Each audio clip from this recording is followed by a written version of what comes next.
All right, in this video, we're going to talk about the rest of the transformations that we could have. The previous video, if you haven't seen that, go back and watch that. The previous video talked about translations, both up and down, left and right. Those are shifts. We also talked about vertical stretches and compressions.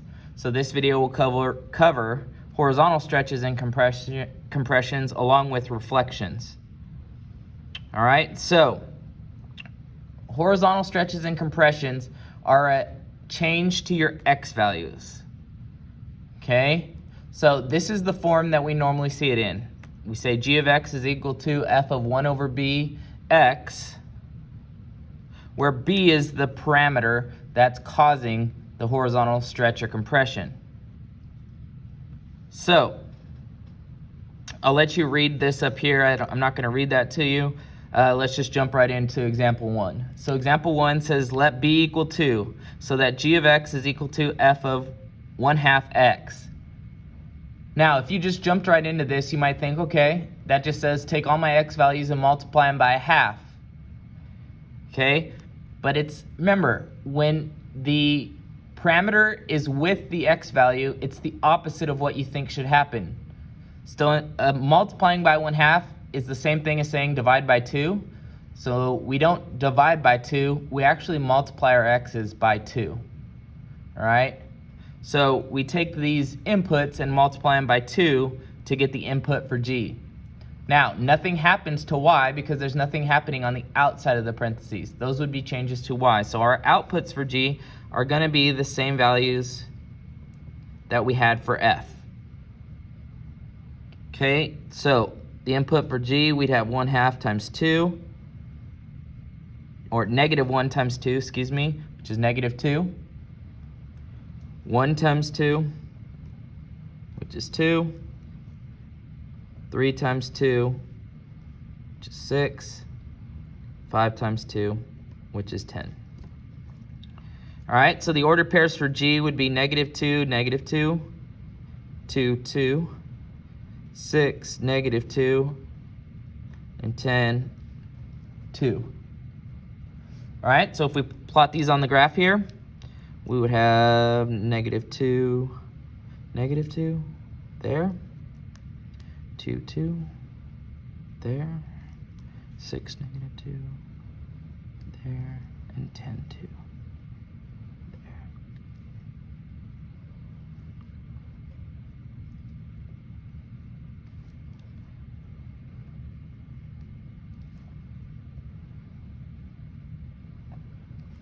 All right, so we have the graph there. I've named it so that we can tell the difference between the two graphs. So if you looked at that, what would you say? Well, to me, it looks like I've taken the graph of f of x and I've stretched it out. And that's exactly what this is. This is a horizontal stretch. So the question asks, in general, how is the graph of g of x equals f of 1 over b x related to the graph of f of x when b is a number greater than 1? Okay, so it says make sure your description looks at it as a horizontal change. So we just said, if our b value is 2 here, since that value is 2, we say g of x is horizontally stretched by a factor of 2. All right, so example 2, if b is equal to 1/2, what would the g of x equation look like when g of x is equal to f of 1 over b x? So g of x will equal f of 1 over 1/2 x. So we need to simplify. What's 1 divided by 1/2? Well, when dividing fractions, you take the reciprocal of the divisor and multiply by the dividend. So I'm going to do that out over here. I'm going to take 1 and multiply by the reciprocal of 1/2. The reciprocal of 1/2 is 2 over 1, which is just 2. So that would be the form. G of x is equal to f of 2x. Now it looks like in the parentheses you should multiply your x's by 2, but you have to remember the x's lie, so you do the inverse operation, which the inverse of multiplying by 2 is dividing by 2. I'm going to call it multiplying by a half. Okay, so you take -1 and multiply it by a half. You get -1/2. You take 1, you multiply it by a half, you get +1/2. Take 3, multiply it by a half, you get 3/2. And then you take 5 and multiply it by a half, you get 5/2. Now I want you guys to get used to improper fractions. Okay, in this class we will not use mixed numbers, and we will rarely use decimals. Get used to improper fractions and dealing with them. All right, so again, we have nothing on the outside of the parentheses, which means our outputs aren't going to change from the original function. So they're going to remain -2, 2, -2, 2. So our ordered pairs are going to be -1/2, -2, 1/2, 2, 3/2, -2, and 5/2, 2. All right, so we're going to have to kind of guesstimate on our graph where these halves are, but I think we can do a pretty good job at that. So -1/2, -2 is here. 1/2, 2 is there. 3/2 is 1.5, -2 there. And then 5/2 is 2.5, 2 is there.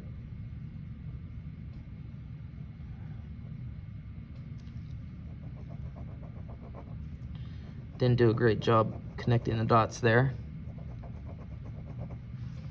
But I'll darken it so you can see. All right, so that's the graph of g of x equals f of 2x. And we can see that if we took the endpoints of this graph and we squish them together, okay, that would leave us with that graph. All right, so this is going to be a horizontal compression. All right, so now we're going to do example 3. We want to write the equation and complete the input-output table for b equal to 3, h equal to -2, and k equal to 3. All right, so we have b, h, and k. So g of x is going to equal f of, it's 1 over b, so it's 1/3. H is -2, so we're going to have in parentheses h minus a -2. Well, that's going to make it a plus. And then we have a k value, which k goes on the outside of parentheses, so it's going to be +3 there. All right, I think it's at this point, we can go ahead and write the general form for transformations. So let's call it g of x. This is the general form.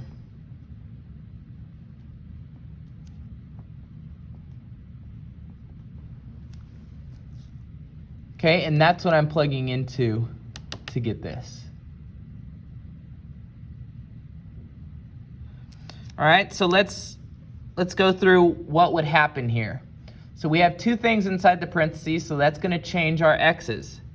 So our x's that start with the input of f, again, these are arbitrary. You could use any x as long as they're part of the domain of this function, but they just use the max and mins of this graph for these points. To transform those points, what's the rule?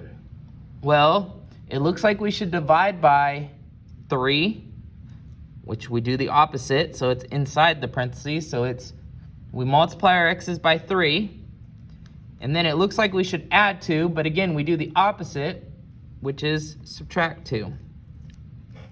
So that's how we take these x's and transform them. All right, now what's happening to the y's? These are our original y's, and they're going to be added to 3. All right, so this is our rule. This is our rule for g. The ordered pair for g is going to be 3x minus 2, y plus 3. These x's are the original x's of f, and these y's here are the original outputs for f. All right, so to find the inputs for g, all you got to do is plug in -1 into this little rule that I have written here. All right, so it'd be 3 times -1 minus 2, which is -5. And I'm going to go ahead and go through all the inputs and then do all the outputs. So for 1, it'd be 3 times 1 minus 2, which is 1.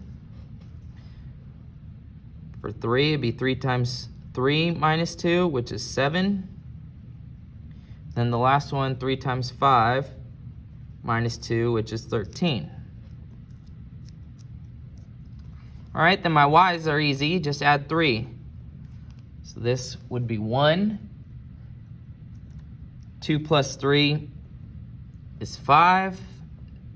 I've already done this one. All right, so my new order pairs are -1, 5, or -5, 1, 1, 5, 7, 1, 13, 5. All right, then I'll plot these. -5, 1, 1, 5, 7, 1. Okay, my graph only goes to 11. I'm just going to extend it a little bit. 12, 13, 13, 5.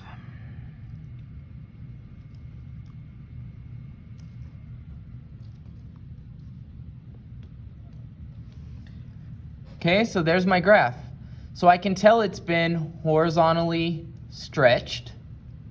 I can tell it's been shifted up. Okay, the one that's a little bit hard to see from this picture is the shift, but in looking at the equation, how the equation is written, I can see that it has been shifted to the left 2 units. Okay, so that is how you do a graph with multiple transformations occurring. Now we're going to move on to reflections. So when the parameter in a stretch or compression is negative, another transformation called a reflection is introduced. Okay, so we haven't talked about negative A values or negative B values, so I'm talking about in this general form. Negative A values is going to produce one type of reflection. A negative B value is going to produce another type of reflection, and we're going to investigate that here in a second. But before we get there, we can look at reflections on a graph, and we can tell if a function is even or odd. So you don't look at the numbers in the graph to tell if it's even or odd. We look at the graphs, okay? We don't look at the equations, we look at the graphs. So an even function is one, this is the mathematical definition that says that f of -x, if you plug in a -x value, it's the same y value as plugging in the positive version of that number. All right? So this is an example of a graph that is symmetrical about the y-axis, okay? It's a parabola. Now, I'm going to talk to you later about, are all parabolas even? And the answer to that is no, and you'll see in a second. An odd function is one for which when you take f of -x, so let's say you take f of -3, you get the negative value of f of 3.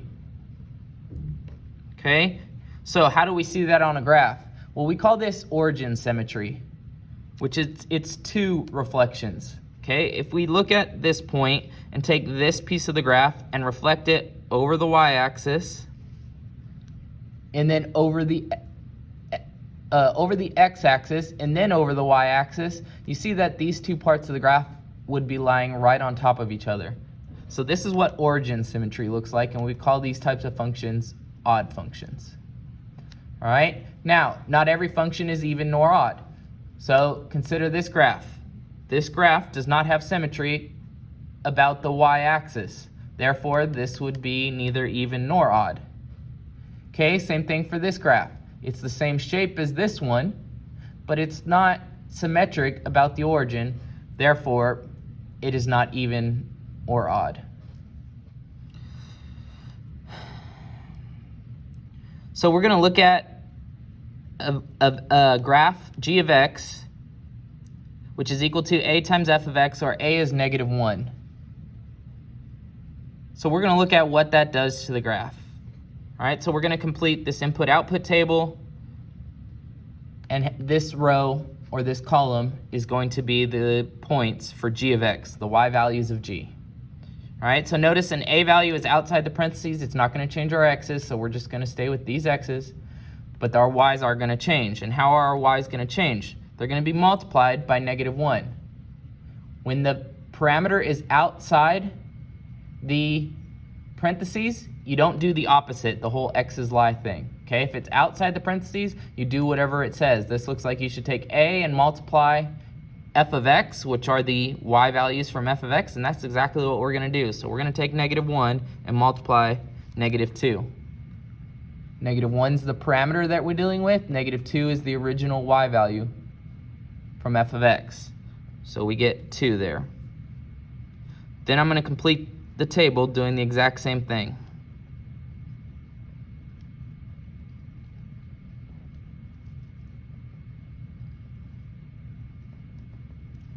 And then plot those points.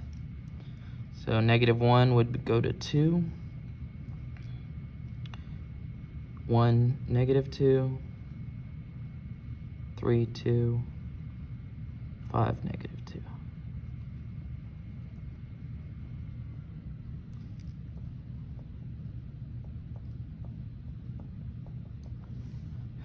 So we don't have to write a -1 out there. We can write g of x is equal to -f of x. That's the same thing. And what will we call this reflection that just occurred? Well, it looks like all these points just went to the opposite side of the x-axis, and that's exactly the type of reflection that it is. This is a reflection across the x-axis. So g of x is a reflection across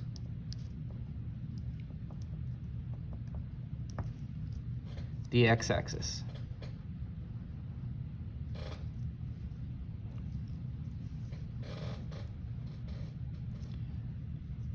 All right, so let's move on to example 5. Now graph g of x equal to f of 1 over b, where b is -1. Complete the input-output table, then graph g of x equal to f of -x. Okay, so what it looks like we should do, so f of -x is what it would look like if b is -1.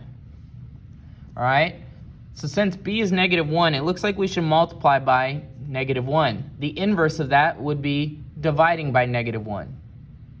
Okay, well, dividing by -1 or multiplying by -1 produce the same result. So we're going to take our inputs. Our inputs are what are going to change from f, and we're going to multiply them by -1. So we have -1 times -1. That's going to give me 1. I'm going to have -1 times 1. I'm going to have -1 times 3. -1 times 5, which is -5. My outputs, there's nothing on the outside of the parentheses causing a change to my outputs, so my outputs are going to remain the same. So the ordered pairs are going to be 1, -2, -1, 2, -3, -2, -5, 2. And let's graph that. 1, -2, -1, 2, -3, -2, -5, 2.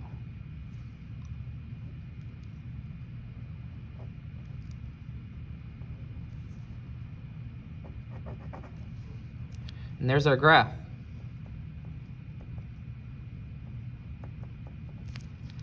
So this time it appears that our points jumped across the y-axis, and that's the reflection here. So in general, how is the graph of g of x equals f of -x related to the graph of f of x?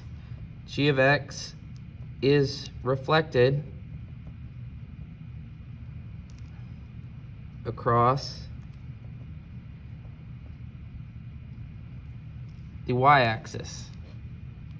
So notice that the reflections are kind of opposite. When you have an a value, which affects your y values, we have a reflection across the x-axis.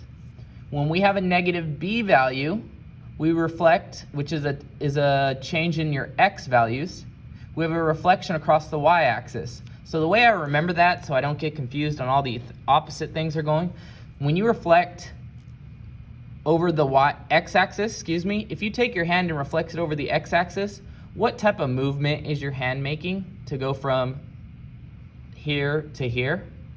That's a vertical movement, right? And anything that affects a y value is going to be a vertical movement. So if you think of it in terms of vertical and horizontal, I think you'll have an easier time remembering these rules. All right? Now, if you take your hand and you flip it over the y-axis, like this, which way is your hand moving? Well, that's a horizontal movement because you're moving left and right. All right? So there's a little tip on how to remember those. All right, now these last three questions are good questions to ask that kind of deal with abstract ideas, and this is kind of at where the advanced level needs to be on these. Okay, so it says, suppose a function f of x has a domain of x1, x2, and a range of y1 to y2. When the graph of f of x is reflected across the x-axis, how did the domain and range change? All right, so we first have to put a parameter on this that needs to be stated in this question. Let's assume it's a line, because if you look at the graph here, would the domain and range change if you take this black graph and reflect it over the x-axis? Okay? Well, no, it wouldn't. All right? They would remain the same. However, with a line, that might change. So let's draw a line here. All right? I know there's not a whole lot of room, but I'm going to draw a little graph here.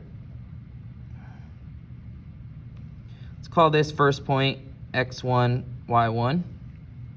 And the second point, x2, y2. All right, now I'm using a line just because lines are the simplest thing to look at with functions. So let's think about what would happen if I reflect this over the x-axis. If I reflect it across the x-axis, that point will come down here.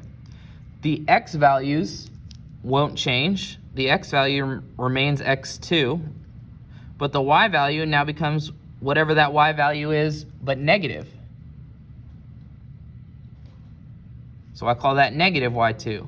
In the same way, if I take that point, reflect it over the x-axis, the x value remains x1, but the y value goes to negative y1. Now you might say, but wait, aren't y's positive up here? Remember, this negative, when we're talking abstract, just refers to a change in sign. It's going to change its sign from whatever it was down here to whatever it is now up here. Okay? Negative y1 is a change in sign. So there's our graph. So my question is, did the domain change? Okay, well no, it still goes from x1 to x2. So the domain stayed the same. However, the range would now be negative y2 up to negative y1. Okay, negative y2 up to negative y1. So the domain does not change.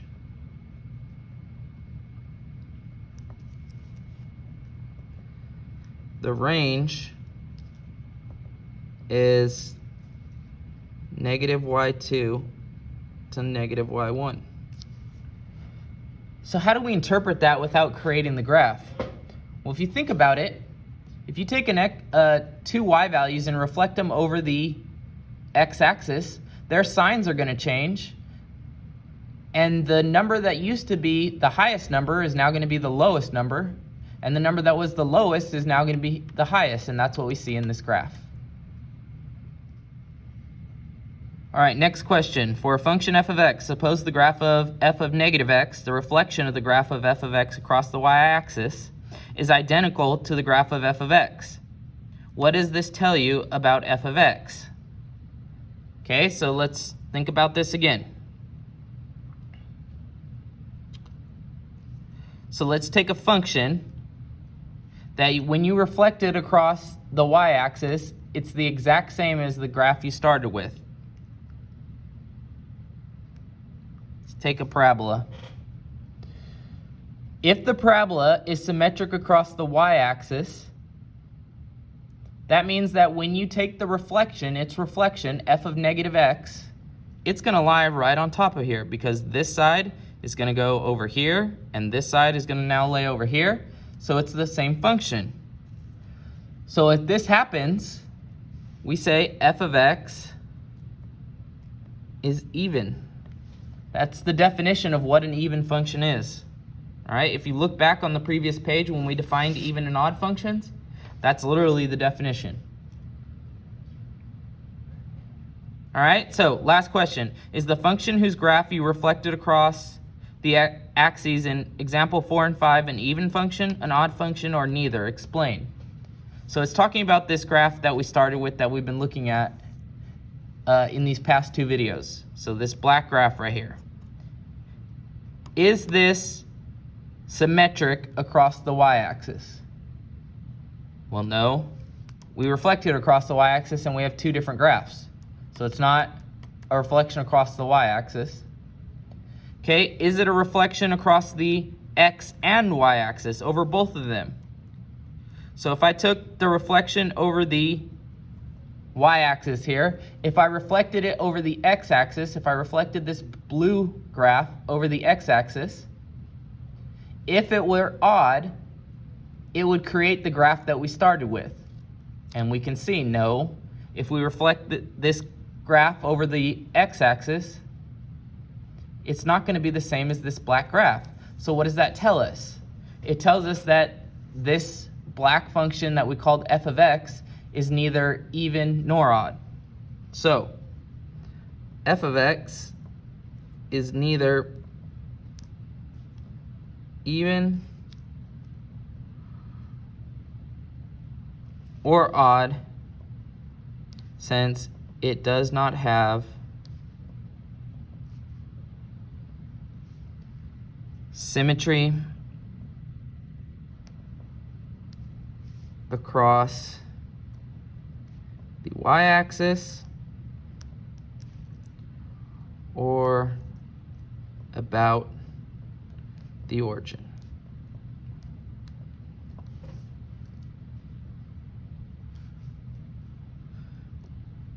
Okay, so if I were you, we've gone over all the transformations in the past two videos.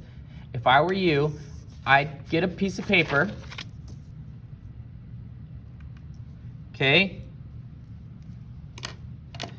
I would write down the transformational form of a function. We've talked about what a does, we've talked about what b does, we've talked about what h does, and we've talked about what k does.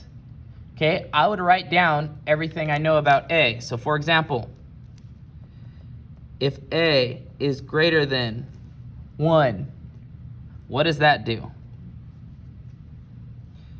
If 0 is less than, a is less than 1. So if a is between 0 and 1, what does that do? If a is negative, what does that do? And I've explained all this in all the videos. But I would create a list like this so that you can study and learn all the rules of what everything does, what each parameter does in the function. All right? If you want to send me that and have me check to make sure you have everything down, I don't mind doing that. But I think it's a good exercise for you to take the initiative and create your own visual organizer for this topic. All right? So let me know if you have questions. I'll talk to you soon.